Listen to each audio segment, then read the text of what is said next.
Hello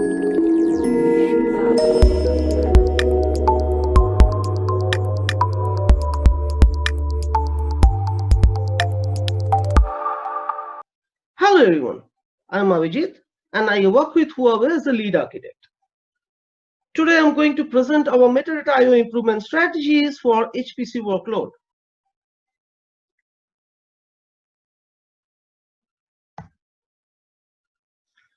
Our today's agenda is as follows. I'll first give some background of our work. Then I'll brief upon our new design. I'll show some performance results that we have obtained with our new design. Then I'll try to shed some light on our future direction of work.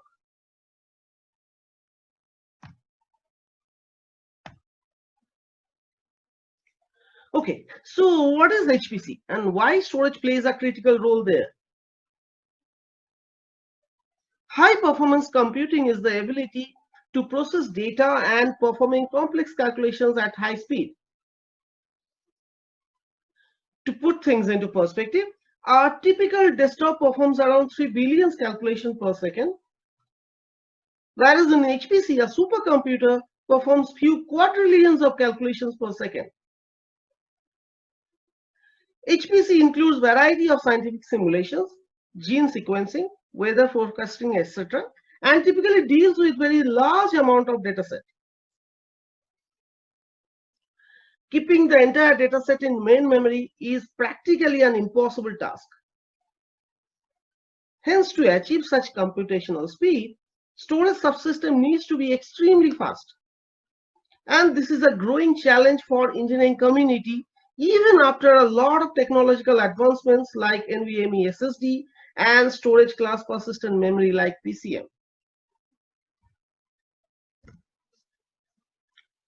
In HPC, not just data, but also metadata I/O performance is critical. Since most supercomputing applications generate vast amount of data, they need to organize them in large directory hierarchies in distributed parallel file systems. Size of dataset can vary from millions of files to few billions of files spread across thousands of directories with varying depth and span. Hence, one should be able to create large number of files and directories in HPC process. In HPC process, various tools and applications may need file system traversal for data archival, profiling, and checkpoint restart. Hence, directory traversal also needs to be performed in HPC scenario quite often. To improve metadata performance in HPC scenario, some techniques are widely being adopted and is becoming a trend. File system metadata indexing is one such trend. The increase in data generation rate along with the scale of today's high performance computing, storage systems make finding and managing files extremely difficult. According to a recent report from National Energy Research Scientific Computing Center, over the past 10 years, data in this lab has grown 30% per year. Due to that reason, metadata indexing is gaining importance in HPC storage.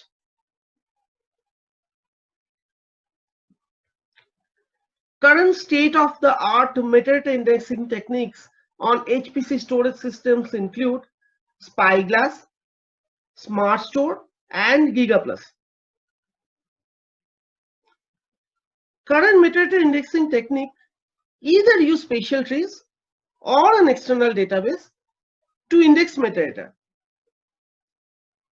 Both approaches have their own drawbacks, which reduces the performance of indexing and querying the metadata on large-scale file systems. Furthermore, one needs to frequently update metadata index to avoid staleness.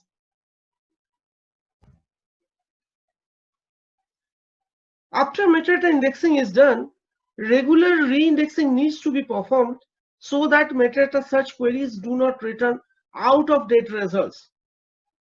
Reindexing of the metadata can be performed by running the indexing tool at regular interval to index the entire file system afresh.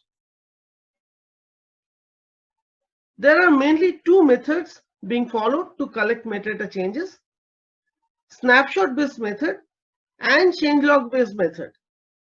In both these approaches, there can be some delay between the update of the metadata and its index.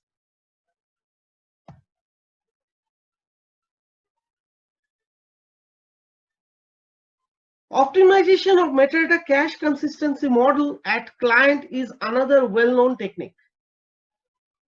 GeckoFS uses eventual consistency for directories, but this requires application to be aware of consistency model.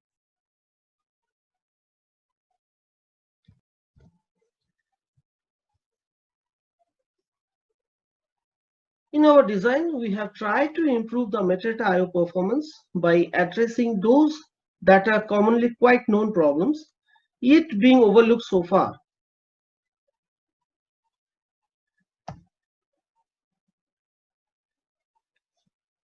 We all know very well that file create and delete operations are sequential in nature. Since these two operations modify the metadata like inode and entry, directory log is a must to ensure right consistency of metadata. Hence, these two operations are sequential.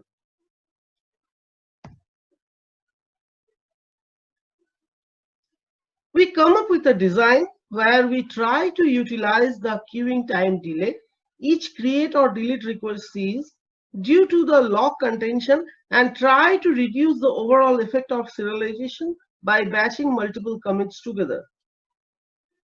Moreover, we utilize the queuing time for allocating some resource like some data structure allocation, etc., and left shift the operation.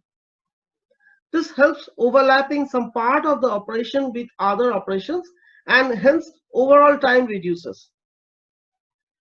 This helps us improving the file create and delete performance significantly.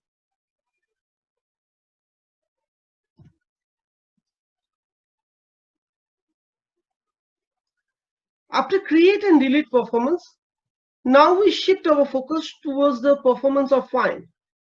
Find, as everyone knows, is a Unix command to find files recursively in a given path. Users most often find files of some given criteria like some pattern in name or some kind of matching attributes. Almost all traditional applications read the directory sequentially. Similarly, finds also read the directory sequentially and fetches all the directory entries from server to the client. It then examines each entry by applying some filter. This filter may consist of a regular expression that find performs a match with the file name. Filter may additionally contain a list of file attributes and a method of comparison of each such attribute. For example, user may find all such files of given extension, those which are older than a particular timestamp.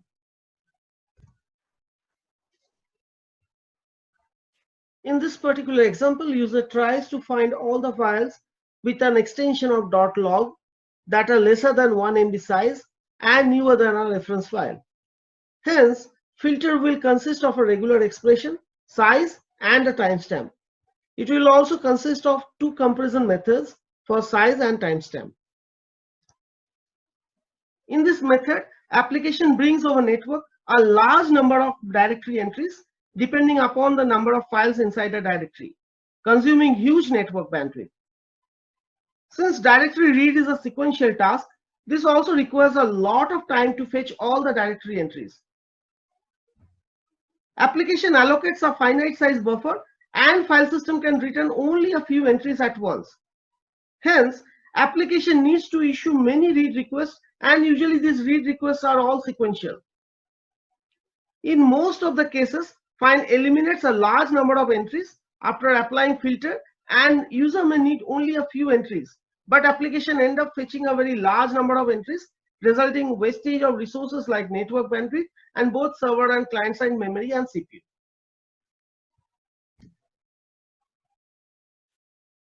To address these aforementioned problems, we have come up with a new directory query operation that supports passing a filter to the server enabling us to apply filter at server rather than fetching all the unnecessary entries at client side. This simple yet very powerful approach helps us achieving immense performance improvement without any hardware assistance and without much architectural changes as well. This approach not just helps us improving network bandwidth and overall network latency, but also due to less data transfer, we have improved significantly the CPU and memory consumption at both server and client side. In this approach, we need a file system client that understands this new operation and can interact with both application and file server. Applications either need to understand this new operation, or we need to provide a wrapper library, a translation layer that can abstract out the new operation and provide a POSIX interface so that existing application can use this new operation.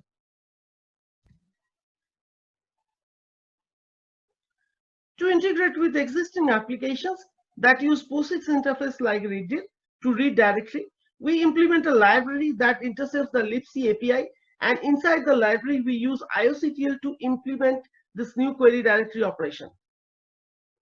Since read doesn't take any filter as its parameter, we intercept libc start main, the process entry point, to gate the command line input. From the command line input, construct the filter by parsing the command line and pass this filter to the new query operation. For this, we need to implement application specific handlers. The filter is kept in a private data structure in process heap managed by the library and is completely opaque to the application.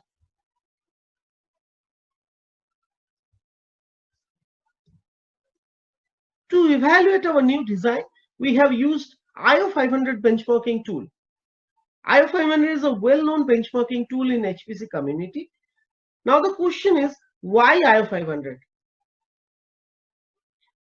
One big reason is that benchmarking HPC storage is a quite complex task. HPC applications are highly parallel and distributed in nature. Workloads are sometimes data intensive and sometimes metadata intensive. In some workload, IO is sequential and in others it is random. So data access pattern has a wide spectrum. Considering such a wide variety of workload and come up with a single score makes IO500 easy to comprehend. In last few years, it has gained an immense popularity in HPC community and has become a de facto benchmarking standard for HPC storage. The IO500 benchmark doesn't focus just on a single metric. It consists of data and metadata benchmarks to identify performance boundaries for optimized and suboptimal applications. IO500 consists of multiple test phases. As said earlier, IO500 focuses on various workloads and IO pattern. It consists of a test category called IOR that measures data IO performance, and another category of tests called MD test that is to measure metadata IO performance. Within each test category, there are further classifications of tests, easy and hard. The hard category tests are the pre-configured parameters designed to show worst case scenarios, mainly designed for non-optimized applications, for example, random IO from multiple clients on shared file or file creation from multiple clients in a shared directory. The easy category of tests are completely up to the user and should show the potential of the storage system tested. IO500 also measures separately the performance of directory query operations. The IO500 framework provides a default parallel implementation of Unix find command called pfind and allows user to have their own custom implementation of find command.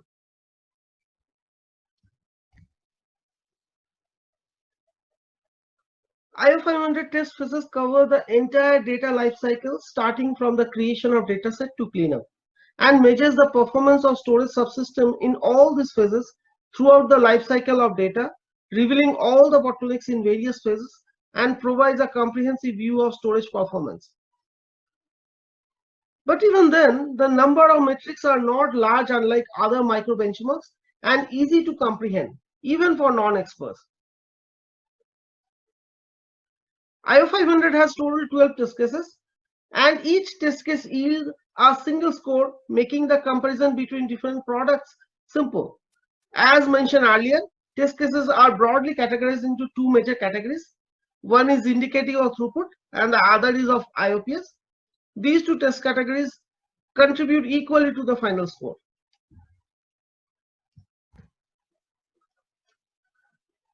Coming to our performance results, one can see in this table that we have made significant improvement in our IO500 scores for metadata. MDTest Easy Write, we have improved from 160 KIOPS to almost 650 KIOPS, which is around 4 times improvement. MDTest Easy Delete has improved from 160 KIOPS to around 700 KIOPS. MDTest Hard Write and Hard Delete both were around 5 KIOPS earlier, which are improved close to 30 times and 35 times respectively. With our near data processing technique, find has improved significantly by more than 30 times, and we could able to achieve 12,000 KIOPS.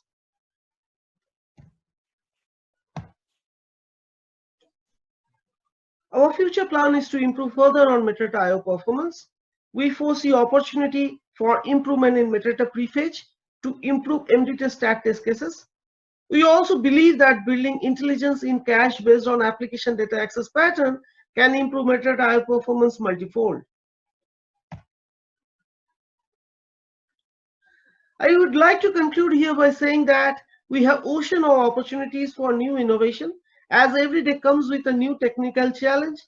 As human civilization grows and new technologies continue to come, it brings a lot of new use cases that gives birth to the new problems to solve. I'll be happy if you want to ask me any questions. Please feel free to reach out to me. Thanks for listening.